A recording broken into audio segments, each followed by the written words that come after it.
Jim Viscardi, executive at comicbook.com, but I am not doing this alone. I am doing this with an extraordinary cast who we've got here today. Let's just start introducing them. Let's get right into it. We've got E.G. Daily, voice of Tommy Pickles.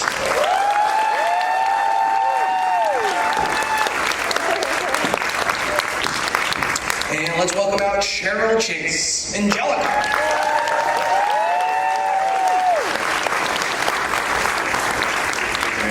We also have Charlet Chung, voice of Kimi. And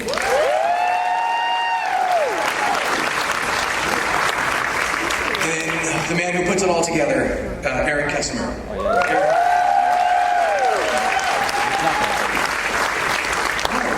I guess you guys can take a seat and let's get started. We also have some folks who were not able to be with us here today, but we got a little welcome video that we're going to play right now.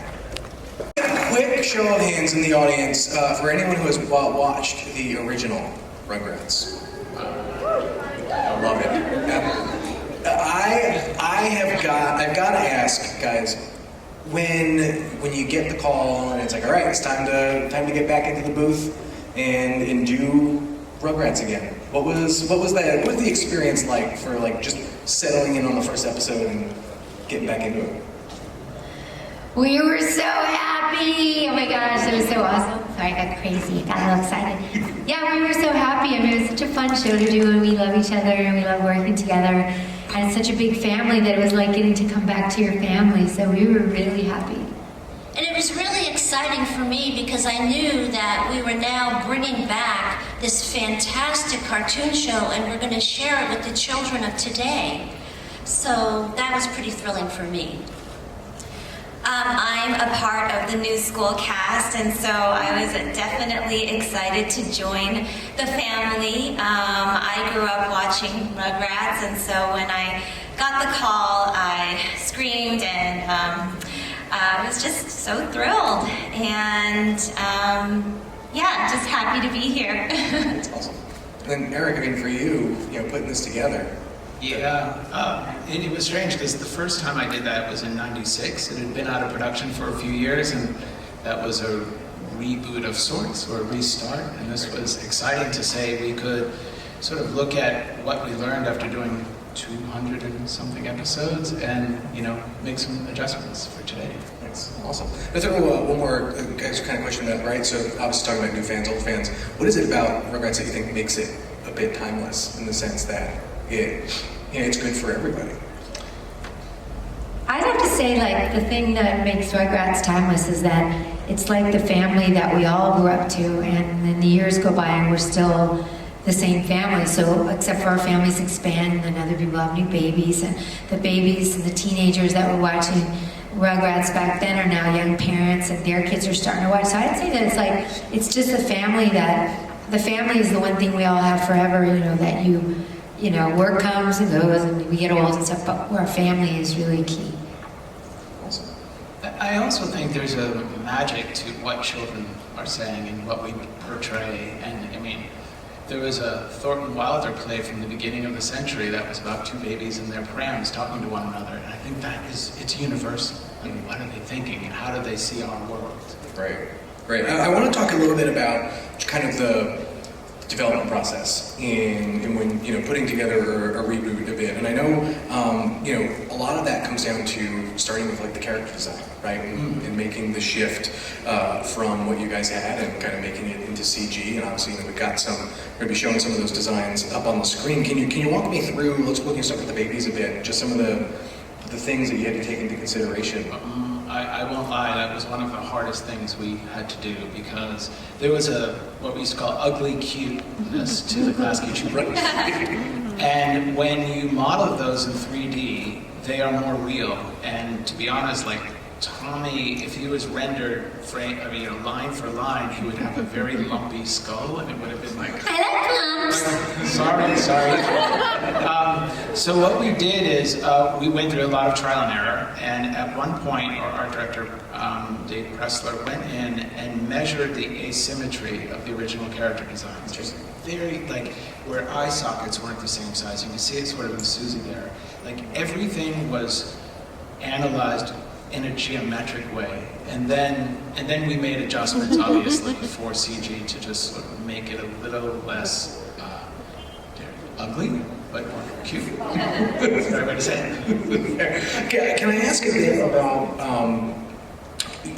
some of the things that, looking at even just some of the adult head shapes, right? And you kept to a number of shapes, right? And so how important is that part of the process in then kind of building out and around on that? Gosh, I think it's super important because they're iconic, and when a show was so hugely popular, right. In the same way that could you ever imagine doing it without the original voices? It's that same thing that the original line language had to be honored in a way.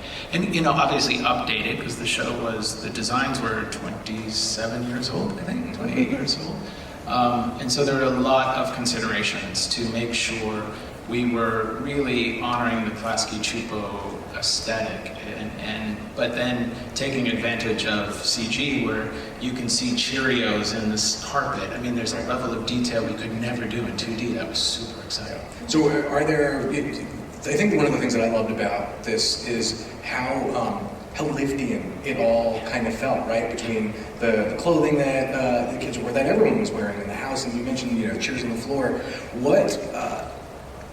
Those obviously are things that, are kind of additive to kind of what you're doing. So how is it, are you just going through your house, or you got someone with young kids and just seeing the little things that you wouldn't necessarily have seen? For sure. We had a lot of parents on the team who said, oh yeah, my house doesn't look like that anymore. And also that in this new iteration, we made the decision that Stu and Dee Dee had moved in with Lou, so we had especially lived in. This was Lou's house, and where Stu had grown up, so it had extra live-in appeal. It really needed a remodel, but Lou is a hippie and he doesn't want to do it. Can you talk a little bit more about? Obviously, we talked about the process of going from the original animation to CG, but can you talk a bit more about the why for CG? Obviously, there's things that the CG allows you to do, but was there a point at some point where you're just like, is this too much, or you already to jump in? Yeah, on a reboot, you always think, should we do this? Should we go back? But then you're like, you know what? There's a realism, and there was something about the show that was more real than, say, like Boss Baby, which is the extreme, right? This was a show about the family systems, the simple sort of exploration of life for kids, and having that level of detail in CG just gave us so much more story mileage in many ways. And it also allowed for a lot of great camera work that had to be, it was easier to do in CG than it would be in 2D. And that forced perspective that was a hallmark of the original series was so much easier in CG for sure. Nice. E.J. and Cheryl, I gotta ask, obviously you've lived in these characters for a while, and then, Charlotte, for you, seeing your characters this way for the first time, what was that like for you? Well, it was like my eyes bugged out of my face because I thought it was so brilliant. The colors were dazzling. And the characters look so adorable, and Angelica has such a big personality. 3D just suits her just perfect. Beautifully said. I just love, to me it's just so fascinating seeing the carpet and what the worms look like and the mud sloshing. And to me, it's like going to see a big giant animated feature, only now in every episode we get to see it that beautifully, that tactile-ish, if that's a word, tactile-ish. There's just something really incredible about, and the adventures are just, they can go so much farther with the way the animation is, the adventures, which is a big part of the Rugrats. So every episode now just has this beautiful element that is, it's incredible to watch. Awesome. I think for me personally, I actually appreciated being able to come into the show in this way, because if it had just picked up where it left off, then that would have been a different experience for me as a new cast member, and so I really appreciated the new aspect, the modernization of it, and being able to be ushered into a new chapter of Rugrats. And so it allowed me as an actor to be able to make it my own and to really embrace this new version of Kimi. Awesome. So I got to talk about look. You mentioned obviously being a new character coming in. There are some things that were updated. Yeah. In the show for sure. So some stuff was a bit aged up a little bit, and so in doing that, what were some of the things you had to take into consideration when making the choices you did? Yeah, well, the first one was that Charlotte Pickles was the only one with a cell phone in the original. And then back then, the social satire was that, she was the CEO of a company, and that didn't seem like today, like, come on, thankfully. Then there was the biggest change was Susie, and as I said, like, learning from the first time around, because Susie in the original was Angelica's age, she was what we would call a plot killer, because she could, if she knew what Angelica was up to, she could tell on her. But we thought, we can keep, and we loved Susie and wanted her in more of the adventures, and by making her nonverbal, she could be there all the time because she could never foil. And then conversely, we aged up Kimi to be more of a foil for Angelica, so there's more mileage to get out of that when we get down the road a bit in those stories. Right. There's some changes with Randy and Lucy, who now a core part of the group. Yeah. You want to talk about some of the changes and stuff that you? For sure. I mean, one of the things when we looked at updating the parents to be millennials, and one of the things I had asked at the very beginning, when I first got there in the 90s, I was like, why does everyone leave the kids with Dee Dee? Like, what is their connection? This poor woman.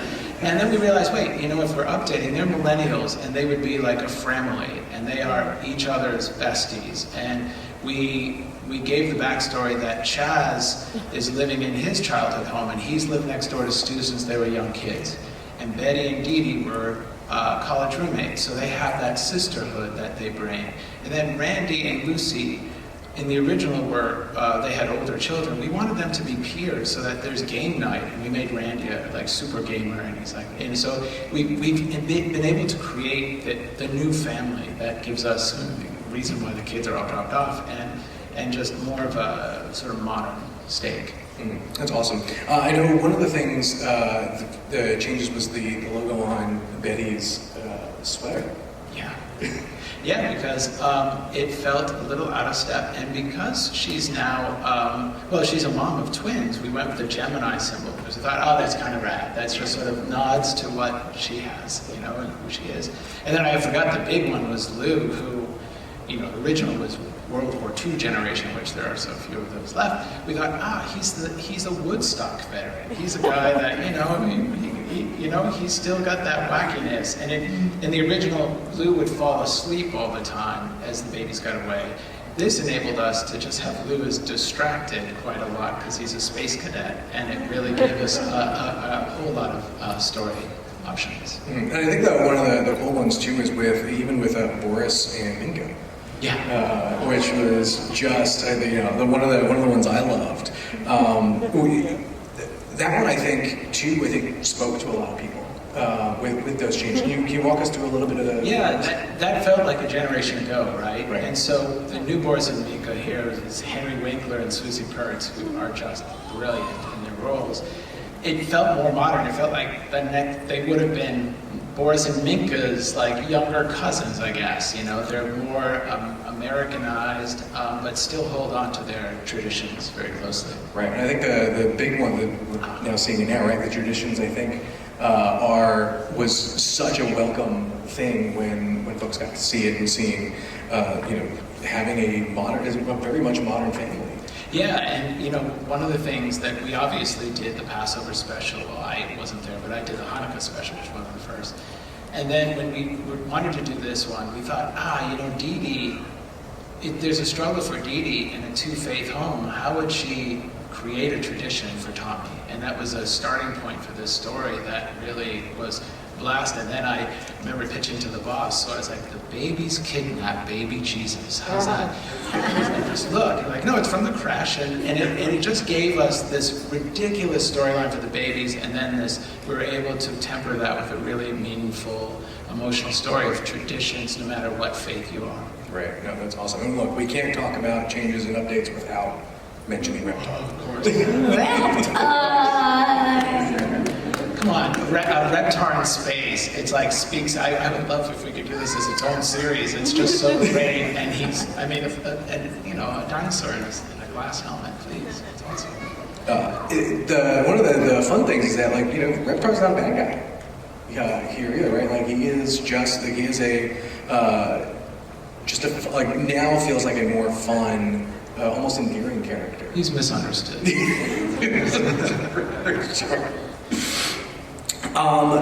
Obviously, one of the cool things about the show, and obviously using CG, is getting to do things like space, right? And the fantasy elements of the show really come to life in a way that you couldn't just do before. And so when you're like planning some of these things out, like, is it just go crazy with it, or are there moments where you're just like, oh, maybe we need to dial it back a bit?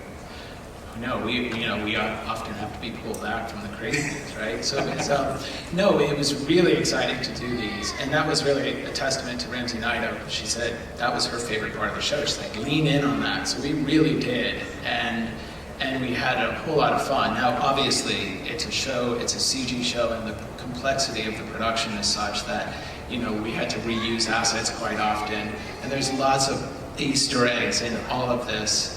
Then this, please. Angelica is a werewolf. Come on. Really.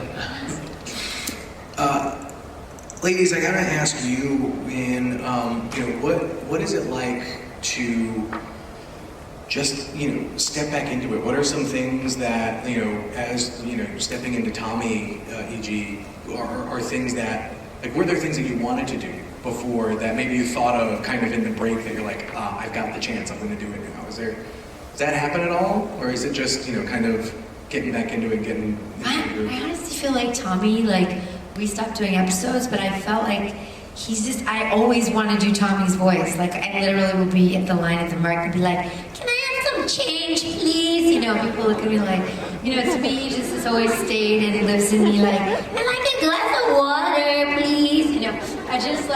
He's always there, so thanks. So to me, just, getting to just getting to come back and be him, really, like, again, more full-time again, like, and now just getting to do, just like you're saying, like, the episodes are just, they're so expansive. Everything is, so for me, he doesn't change, like, he's still Tommy, but it's like I get to plop Tommy and slash me slash Tommy, me. And we get to be plopped into all these new things, and I'm just so happy that I get to come back out again and play, because it really feels good. How about you, Cheryl? What was the question? Just it means getting back into Angelica. What was just what was it like kind of for you? Was it just when you get the script and you're like, all right, I'm ready to go, or what are you bringing to Angelica? Oh, it was just a natural thing for me, because Angelica, she is with me 24/7. So it was just like stepping back in time and recreating the magic once again. And Charlotte, you're reimagining. Right. And I actually remember when I first saw Kimi come out, because she was added later on in the show, and while of course the show itself was amazing and I loved it, and I felt like, oh, okay, a show about the kids' perspective. At the same time, I didn't see myself on the show, and representation really matters. And so when she had come out, I was like, finally, there's me, and never thinking that years later I will actually be her. And so it was something that I treasure. I think it's really important to to be an inclusive show, and so Rugrats being that, now I consider it a huge honor to be a part of it, and what was the question? I think that what I'd love to hear a little more is just getting into the mind of Kimi, right? Oh, right. And what I wanted to say was that, even in auditioning for it, and some BTS, not BTS, but behind the scenes, I was like, in auditioning for it, I listened to the original voice just because I watched it, so it's not like I didn't know, and I didn't want to be blind to it, and but I needed to make it my own, and so she's like slightly accented back then, and I'm not, and so I brought a lot of who I am and who I feel like I used to be when I was a kid into the character, and personally, I just had 2 babies at the time, back to back, in 2019, and then another one in 2020. So babies were very fresh on my mind, and so baby talk and baby Charlotte. It was baby, and baby, I got the role.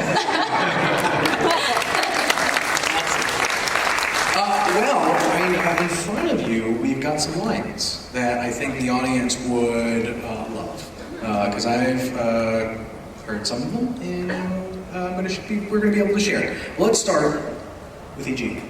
Just want me to run them? Let's Guys ready? Okay. I just need my trusty screwdriver. Don't worry, Chuckie. Angelica would never try to trick us. That's a lie. Spike, you're my bestest friend. A baby gotta do what a baby's gotta do.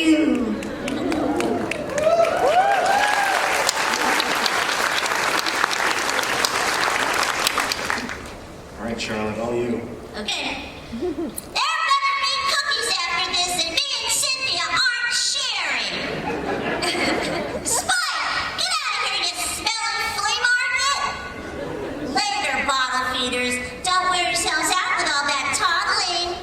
You dumb babies!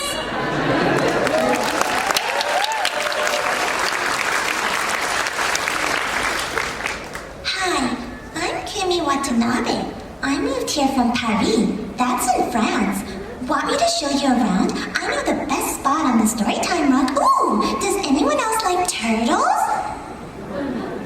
Wait, you don't have any good choice stickers today. Do you want one of mine, Angelica? I have plenty. Angelica, fibbing is wrong. Remember what Mr. Guard says? No matter how easy a fib may be, the truth will always set you free.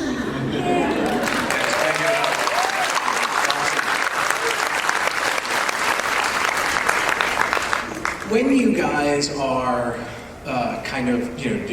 doing or about to prepare to record your lines and things like that, do you guys have any rituals or things that you do beforehand, or is it just in the booth and then you just turn on? Yeah. It's that. Just turn it on. I mean, you just turn it on like it's nothing. I told you I can't stop myself. Yeah, to me it's it's just right there. I have to turn it off all the time. I'm like, stop it. Talk like a grown-up. I can't! What about either of you?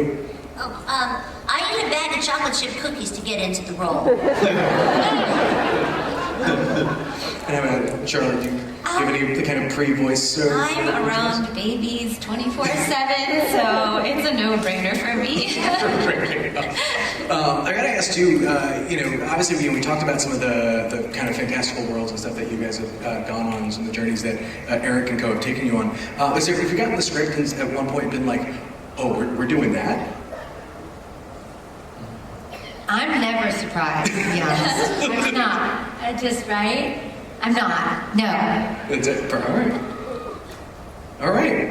I mean, it's just you just have to think about the most incredible thing you could think of, as far as reenacting, and they're doing it. So I'm never surprised. Eryk, do you have you gotten to the point where when you're putting the show together, you're like, not intentionally try and surprise them, but put something together in a way that it was like, well, they're gonna let me do this, and here we go. Yeah, again, we're always, because the show, we want the show to be unexpected, especially given that there's so much that exists before.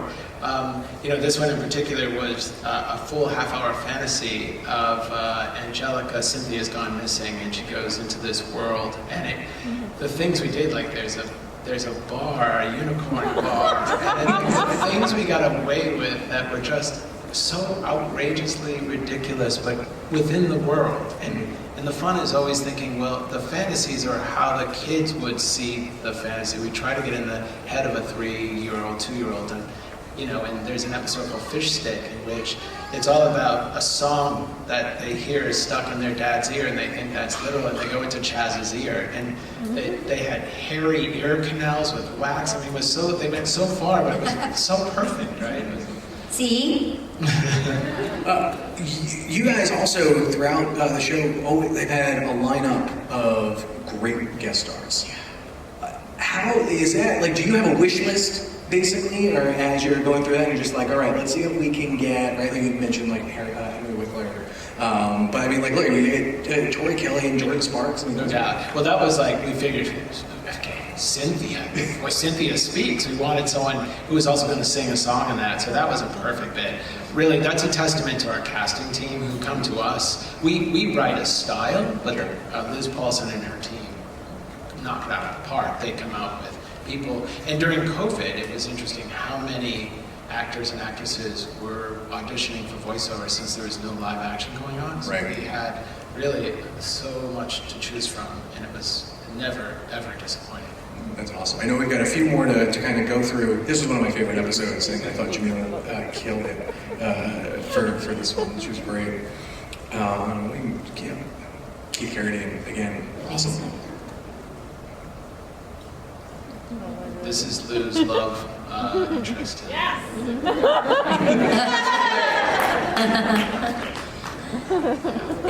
Adventurous is, that man is a chameleon when it comes to voice acting, and I thought this was just so, it was such a wild one. Amazing, right? This was great. Yeah, this was a great one too.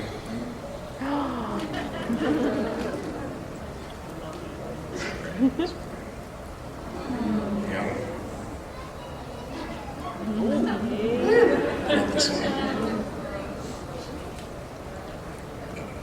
Yeah, and then the next thing that we obviously got to talk about are the Easter eggs, right? And look, I am a bona fide nerd, and Easter eggs they're my jam, and they are all over this show. And it's one of those things where, like in this one in particular, my daughter is 6, and so when we were going through and seeing this, and I go, oh, that's that. so how do you balance you kind of peppering them in places, and then or are you intentional with some of them as well? I mean, many of these things are not written into the script, some are for sure, and this is a testament, and it makes me feel closer to the age of 100 than not, where a lot of the crew are original fans, and so these things slip into the boards, and in this in particular, there was a bit of not an urban legend, but there was a sort of thing about the original Rugrats, and everyone thought, the cat was not a great idea. It was kind of creepy. So of course they smashed it in this new one. So they got rid of that long-held grudge over a cat. That's awesome. And here, Mr. Franklin, the werewolf hunter. Was there? I think this is one that Henry Winkler did the voice for. And so is that something you intentionally put in and then they cast, or? Well, this episode in particular is all a fantasy, and so all the voices of the secondary characters, it's a little like Wizard of Oz, where they're all voiced by our family members. So this was in the Halloween episode. That's awesome. Yeah. And this one's a fun one. And then, it's the amount of like you said, like the fun extra detail that you guys get to do with CG here really just kind of bring it to life in a way that just make it way more fun. I think we've got one or two more we'll go through. Another great one. Adam and Steve. Yeah, these are all characters that, you know, these were a couple that we mined intentionally for sure from the original, and then Beckley, he's such a good character. Yeah, and then obviously can't be Nickelodeon. Who didn't have those words, right? It's just a thing that you miss, right? Like you can't get colored DVDs or anything like that. It's those hard plastic VHSs in every color were amazing. Obviously, you know, we went through a whole lot about season 1 and where we're at now. What can we kind of look forward to in season 2? The wonderful answer is not allowed to talk about it. There are lots of surprises, and obviously we honor the canon. That's the right way to say of Rugrats. So there are a lot of things coming along that you will connect to the past. But you know, obviously, having Kimi have a more present role in this season is fantastic. We have a really funny episode where they all go away for Charlotte's birthday, but it's to like a dude ranch for families, and it's just the most horrible birthday weekend anyone could ever hope for. But it's great for the kids. So you know, we're having fun, and then we're still not, you know, nodding to some of the key moments from the original story. Do you guys want to see a trailer?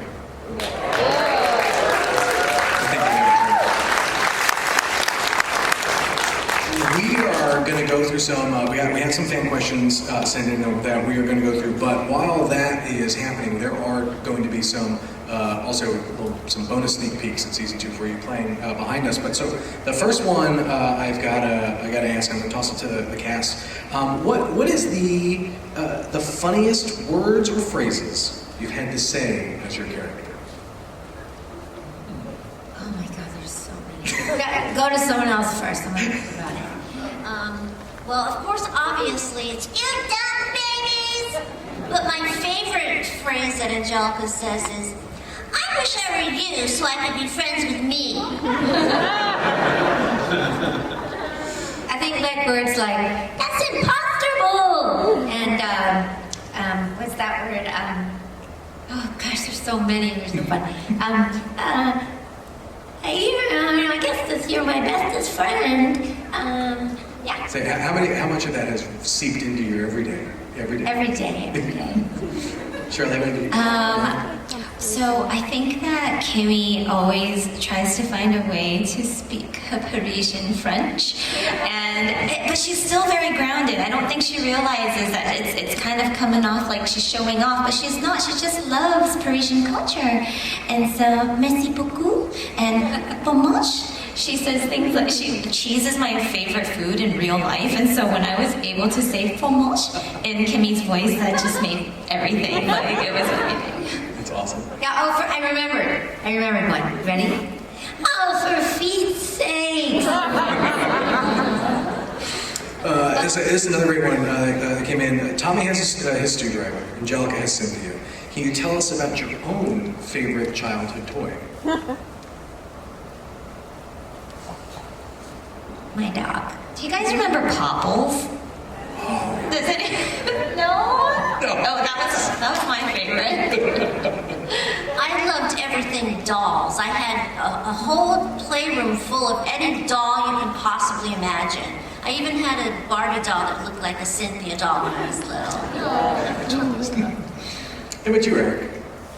You know, I was thinking like, so it's crazy, Etch-a-Sketch. And I realized as you asked that question, I think, no wonder I don't mind rewriting myself so much. I just love that you just like could start over. I like starting over a lot. That's awesome. We talked about, E.g., your ability to kind of slip right in and out of Tommy. Have you ever used it? Have you ever used your character's voice out in real life and had someone recognize you and be like, oh, That's Tommy. Yeah, that happens a lot. Especially like, my favorite things are elevators, when you're in an elevator with a lot of people and you'll say, could you press fourth floor, please? And everyone's like, they're a little confused, but it's really fun and it's confusing and yeah, it's my favorite. What are you sure? Yeah, this is years ago. I was at some university or college or somewhere, and I was walking up the stairs, and I was talking, and one of the students ran up to me, and she says, "Oh my gosh, are you Angelica Pickles?" And I said, "Yes." So somebody recognized my voice just by talking, which was cool. What about you, Charlotte? Not yet. Yeah. Not. I It's mean, coming. other characters I've done in other shows and video games, but not in Rugrats yet. The Rugrats are, in their own way, fashionistas. If you had to wear an article of clothing that your character wore, what would you wear? Oh, it's going to be a tough one for you. It's always a t-shirt, pretty much. And I always try to wear something the color of my t-shirt, even if it's a dress. I love it. I would totally rock Chuckie's glasses. Ooh. Yeah. You're wearing glasses now. I know. So Kimi has an interesting hairstyle. She's got like a tri-pigtail going on. So while she's described as being a spunky cowgirl, the cowboy boots, but the tri-pigtail, I would gravitate towards that. That's awesome. Eryk, I mean, you get carte blanche. Was there a character that is an article of clothing you'd wear? I've always loved Phil's onesie, and I don't know why that is. It's so ridiculous. I'm sure the boss would kick me out of the studio. Is there anything that you have seen, either maybe it's from the art department or whatever, kind of take from you guys and have applied to the show in a way, like kind of a real life Easter egg, but for you guys? That's interesting. I can't think of any off. I mean, obviously, when you're in story meetings, so many things come out, and you talk about, the what ifs of story. You might share a personal anecdote, and then something shows up that was part of that anecdote, and you're like, oh gosh, my mother doesn't say it. But I think that's the magic of animation, is that it's so collaborative and iterative, that it's constantly moving, and it's oftentimes hard to remember what was invented in the script, what was invented in the room, and what a board artist so brilliantly created in the course of the production. Awesome. Which Rugrat do you think is the funniest? And you can't pick your own character. Phil. I'd say Chuckie. I nominate Angelica. Who would you say is the messiest? Phil. Phil. And Lil, maybe. But Phil. Oh, Lil, yeah. Who's the meanest? The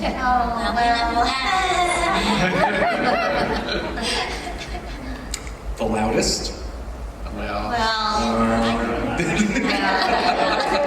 Chuckie can be loud sometimes. The scarediest? Chuckie. The cutest?